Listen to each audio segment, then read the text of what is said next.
जय माता दी मित्रों, आज हम चर्चा करने वाले हैं एक ऐसी घटना, ऐसे गोचर के बारे में, ऐसे राशि परिवर्तन के बारे में जो 18 साल बाद लगभग होने जा रही है। यानी 30 अक्टूबर 2023 में राहु का राशि परिवर्तन हो रहा है। यानी राहु मेष राशि से मीन राशि में यानी उल्टी गति में जाकर मीन राशि में गोचर करने वाले हैं। वहीं पर अगर देखा जाए तो राहु का जब गोचर होगा तो केतु का गोचर भी कन्या राशि में होगा। और राहु का ये जो गोचर है, केतु का जो ये राशि परिवर्तन है, एक तो 18 साल बाद हो रहा है मीन राशि में, साथ ही साथ 18 महीने के लिए रहेगा। यानी कि देखा जाए तो 30 अक्टूबर 2023 से लेकर और 30 मई 2025 तक राहु देव मीन राशि में रहने वाले हैं और वहीं पर केतु देव कन्या राशि में रहने वाले हैं। ये एपिसोड होगा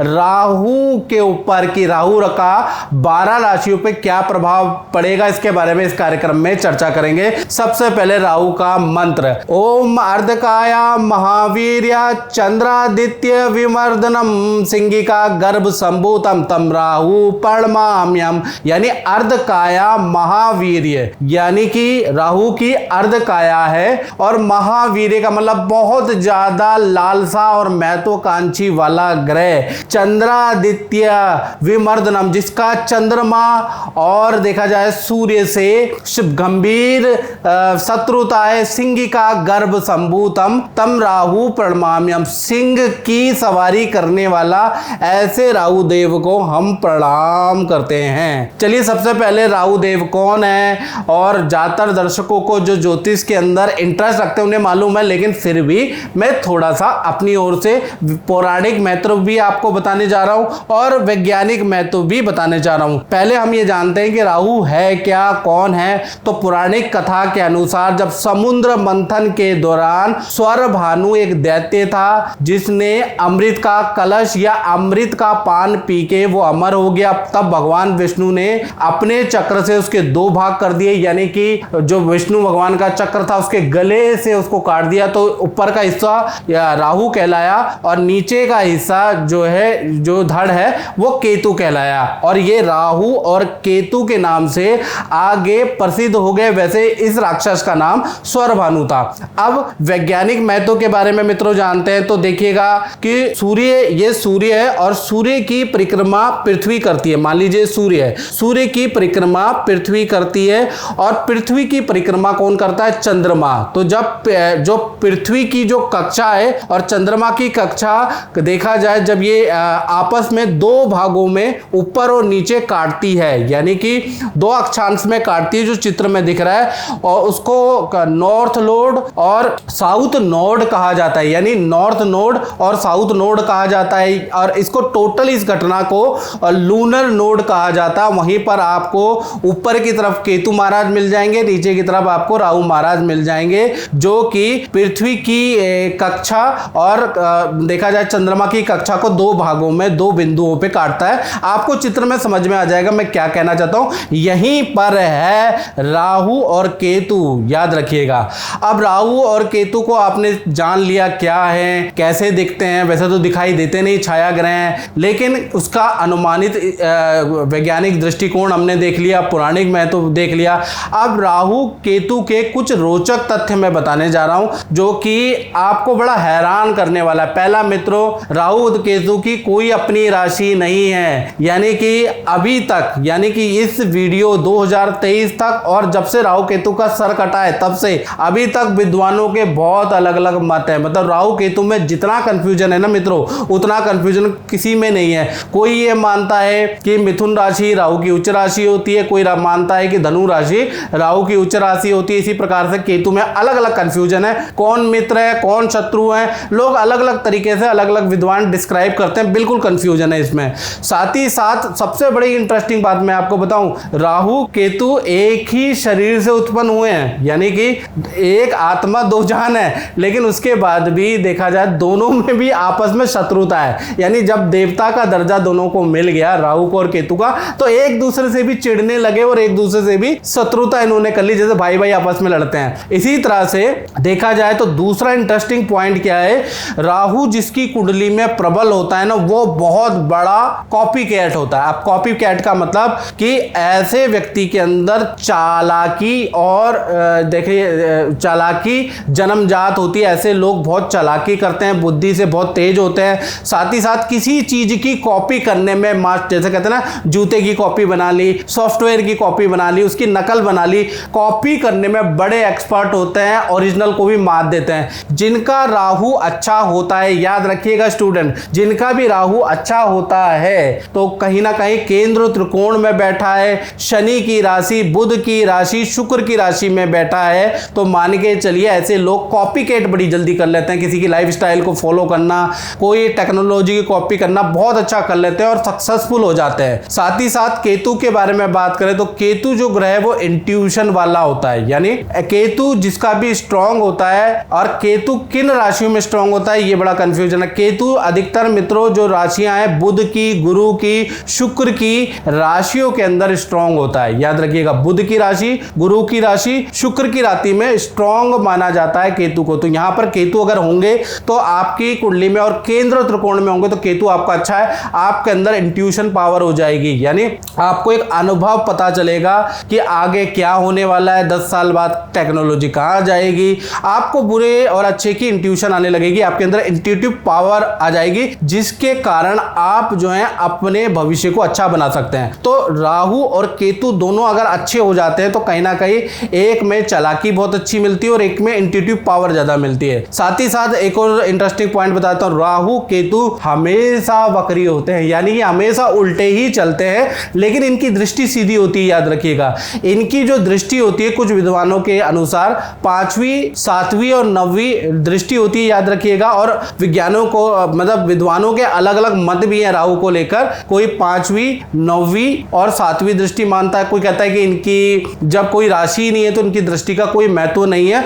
लेकिन मैंने खुद अनुभव में देखा कि इनकी दृष्टि का महत्व होता है। साथ ही साथ देखा जाए तो राहु जब भी राशि परिवर्तन करता है, जैसे कि 30 अक्टूबर 2023 में राहु देव राशि परिवर्तन कर रहे हैं, तो 9 महीने यानी शुरू के जो 9 महीने आपको अच्छा या बुरा दोनों इफेक्ट ज्यादा मिलेगा, यानी जबरदस्त मिलेगा। अगर अच्छे होंगे तो अच्छा इफेक्ट मिलेगा और बुरे होंगे तो बुरा इफेक्ट आपको तुरंत मिलेगा, 9 महीने तक मिलेगा। फिर अंतिम के जो 9 महीने वो कहीं ना कहीं नॉर्मल होते हैं, यानी कि 9 महीने ज्यादा इसका अच्छा या बुरा इफेक्ट मिलता है। चलिए अब बात करते हैं लिब्रन के बारे में, तुला राशि के ऊपर क्या इसका गोचर का प्रभाव रहेगा। और तुला राशि पे 17 जनवरी 2023 में 7.5 खत्म हो गई है, ढैया खत्म हो गई है, यानी ढैया थी और ढैया खत्म हो गई है, लेकिन तुला राशि की जिंदगी फिर भी नहीं बदल रही है। तुला राशि वाले यही चिंता में कि सभी ज्योतिषी ने कहा था कि 17 जनवरी के बाद चीजें सही हो जाएंगी और नहीं हो पा रही है, करियर में ग्रोथ नहीं मिल रही है, कहीं ना कहीं देखा जाए वो उन्नति नहीं मिल पा रही है, और नौकरी में परेशानी खत्म नहीं हो रही, व्यापार बढ़ नहीं रहा है, नौकरी के नए ऑफर मिल नहीं रहे हैं, विद्या में कुछ अच्छा मिल नहीं रहा है, शादी के विवाह के योग बन नहीं रहे हैं। तो ऐसे में याद रखिएगा, गोचर का मतलब होता है जनरल प्रेडिक्शन तुला राशि वालों। तो कहीं ना कहीं गोचर पॉजिटिव हो गया है जैसा कहा जाता है। जैसे मैं आपको बता देता हूं, थोड़ा आपकी जानकारी के लिए बता देता हूं कि क्या होता है कि जैसे आकाशीय क्षितिज में जैसे कि बहुत तेज बारिश आती है, तो हम तो भविष्यवाणी होती है मौसमी बीमारी की कि बारिश आने वाली है, तो आप क्या परहेज रखते हैं, आप छाता रख लेते हैं अपने पास, आप रेनकोट रख लेते हैं ताकि आप बारिश से बचाव रखें, या उस समय पे आप निकलते नहीं है, याद रखिएगा, नदी में घूमने नहीं जाते हैं। इसी प्रकार से भविष्यवाणी होती है आज मौसम बहुत अच्छा है, तो ऐसे में क्या करते हैं, आप घूमने के लिए खुद भी जाते हो और पिकनिक के लिए कहीं ना कहीं देखा जाए तो अपने परिवार को भी ले जाते हो, लेकिन खाना आप अपने घर से ही ले जाते हो या खाने के लिए पैसे ले जाते हो। इसी प्रकार से गोचर तो आपका बहुत अच्छा हो गया है, भाई आपको अपनी कुंडली भी तो दिखानी पड़ेगी कि आपकी कुंडली में आपकी दशा ठीक है कि नहीं है। अगर खराब होगी तो कहां से आपको रिजल्ट मिलेगा। गोचर चाहे कितना ही अच्छा क्यों ना हो जाए, गुरु का, शनि का, राहु का कितना ही अच्छा गोचर हो जाए, आपके जीवन में बदलाव नहीं आएगा, क्योंकि कुंडली में तो डिफेक्ट है ना। याद रखिएगा, सीढ़ी तो जब चढ़ोगे ना, जब सीढ़ी बनी होगी घर के अंदर, छत में तो जब ही जाओगे। याद रखिएगा, मौसम का लुत्फ तो जब ही उठा पाओगे। तो मेरी बात कुछ तुला राशि वाले समझ गए होंगे, कुछ लोग नहीं। चलिए, इसको ये बहुत बड़ा टॉपिक है, इसके बारे में लास्ट में चर्चा करेंगे। सबसे पहले तुला राशि के बारे में बात कर लेते हैं। जो राहु का गोचर आ रहा है, यानी देखा देखा जाए तो 18 साल करीबन 18 साल बाद राहु मीन राशि में दोबारा प्रवेश कर रहे हैं। तो कुल मिला के देखा जाए तो आपकी कुंडली से देखा जाए ये गोचर छठा है, छठे में राहु बहुत अच्छा रिजल्ट देता है। कहीं ना कहीं देखा जाए तो तुला राशि को छठे राहु का, यानी कि ये जो राहु है इसका बेस्ट रिजल्ट प्राप्त होगा 18 महीने के अंदर अंदर, यानी 30 अक्टूबर 2023 से 30 मई 2025 तक आपको बेस्ट रिजल्ट होगा। लेकिन आपकी कुंडली में भी मित्रों ग्रह ठीक होने चाहिए तभी होगा, नहीं तो याद रखिएगा हम राजयोग बोलते हैं तो हर एक नाई हर एक भिखारी राजा ना बन जाता, यानी कि आपकी कुंडली में भी राजयोग होना चाहिए, याद रखिएगा। अब क्या रिजल्ट ये देगा इसके बारे में चर्चा कर लेते हैं। 18 महीने क्या बेस्ट रिजल्ट रहेगा। ये छठा जो राहु है ये पद प्रमोशन के लिए बहुत अच्छा है। बड़ी कंपनी में आप आंख बंद करके अप्लाई कर ले, विदेश में काम करना चाहते हैं, इंटरनेशनल लेवल ब्रांड में काम करना चाहते हैं, वहां अप्लाई कर दे, आपको बेस्ट रिजल्ट अब शुरू हो जाएगा, यानी कि अच्छा पद प्रमोशन मिलेगा। बड़ी कंपनी में आप अगर अप्लाई करेंगे तो आपको बहुत अच्छा रिजल्ट मिलेगा। या कुछ लोग विदेश में काम करना चाहते हैं तो उन्हें विदेशी कंपनी में अप्लाई कर देना चाहिए 30 अक्टूबर के बाद। साथ ही साथ शेयर लॉटरी जो लोग ये चीजें करते हैं उसमें भी आपको अच्छा धन लाभ प्राप्त हो सकता है। शेयर में किया गया इन्वेस्टमेंट आपको अच्छा लाभ दे सकता है, या एक आध लॉटरी भी आपकी निकल सकती है, ऐसा योग नजर आ रहा है। साथ ही साथ देखा जाए जो लोग राजनीति करते हैं तो राजनीति में उनको कोई पद मिल सकता है, या फिर आपको राजनीति में कोई काम मिल सकता है, कोई ठेकेदारी का काम मिल सकता है, कोई सरकारी काम आपका को मिल सकता है, या सरकारी व्यवधान या कोर्ट केस अगर आपके ऊपर तुला राशि के ऊपर चल रहा है तो उसका डिसीजन आ सकता है, कोई सरकारी पेंडिंग डिसीजन आपके फेवर में आ सकता है। तो यहां भी पॉजिटिव है। राजनीति में भी आपका इंटरेस्ट जागृत होगा इन 18 महीने के अंदर। राजनीति में आपके करियर की शुरुआत भी होगी, याद रखिएगा। राजनीति में आपको कोई पद भी मिलेगा, सरकारी रुका हुआ काम भी होगा, और कोर्ट केस में भी सफलता मिलेगी। साथ ही साथ देखा जाए जो प्यार का मामला है, यानी लव कपल के लिए थोड़ा गड़बड़ी है। छठा भाव प्यार के मामले के लिए अच्छा नहीं होता, यानी कि लव कपल जो एक साथ रिलेशन में लेकिन जो शादीशुदा नहीं है तो कहीं ना कहीं उनके में आपस में अनबन ज्यादा रहेगी। रिलेशनशिप 18 महीने में ब्रेक होने की कगार तक पहुंच रहा है, याद रखिएगा। अगर आपका प्यार सच्चा होगा तो कामयाब होगा, नहीं तो टूट जाएगा।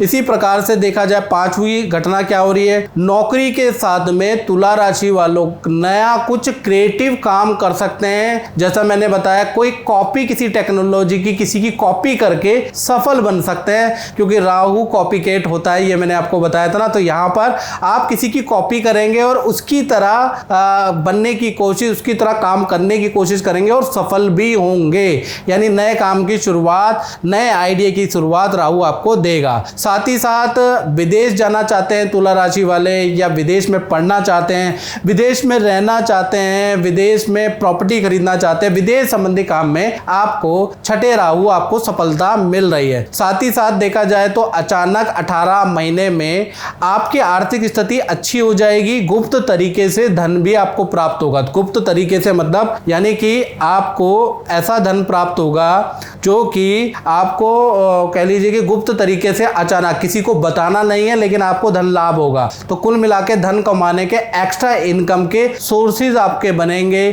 कहीं ना कहीं आपको एक्स्ट्रा इनकम के सोर्सेज राहु देने वाला है और फाइनेंशियल स्थिति बहुत बहुत मजबूत करने वाला है। तो कुल मिला के तुला राशि के लिए ये गोचर लाभकारी है। लेकिन इसका इफेक्ट मित्रों जब ही मिलेगा जब आपकी कुंडली में भी गोचर अच्छा होगा, आपकी दशा महादशा प्रत्यंतर अच्छी होगी। उसके लिए आपको 7210124289 मेरा जो व्हाट्सएप नंबर आ रहा है ना, इसमें हाई हेलो से कोई बात नहीं बनेगी, ना कॉल करने से हमें कोई बात बनेगी। आप व्हाट्सएप पे अपना नाम डिटेल अपनी डालिएगा, डिटेल में नाम, date of birth, time of birth, place of birth, तो अपना मुख्य प्रश्न कहना क्या चाहते हैं आप वो लिखिएगा, और मिनिमम अमाउंट आपको पे करना पड़ेगा, याद रखिएगा। कुछ लोग कहते हैं कि ये पंडित जी तो लालची है, पैसे लेता है, ये ऐसे ऐसे बोलते हैं ना आप लोग, तो मैं उतने ही पैसे लेता हूं। सभी मित्रों को बताना चाहता हूं मैं उतने ही पैसे लेता हूं जितना आप खुश होके एक भिखारी को दे देते हो। तो क्या भिखारी से कम औकात है मेरी या हम लोगों की? तो उतनी ही हम दक्षिणा आपसे चार्ज करते हैं जितना आप भिखारी को खुश होके दे देते हो।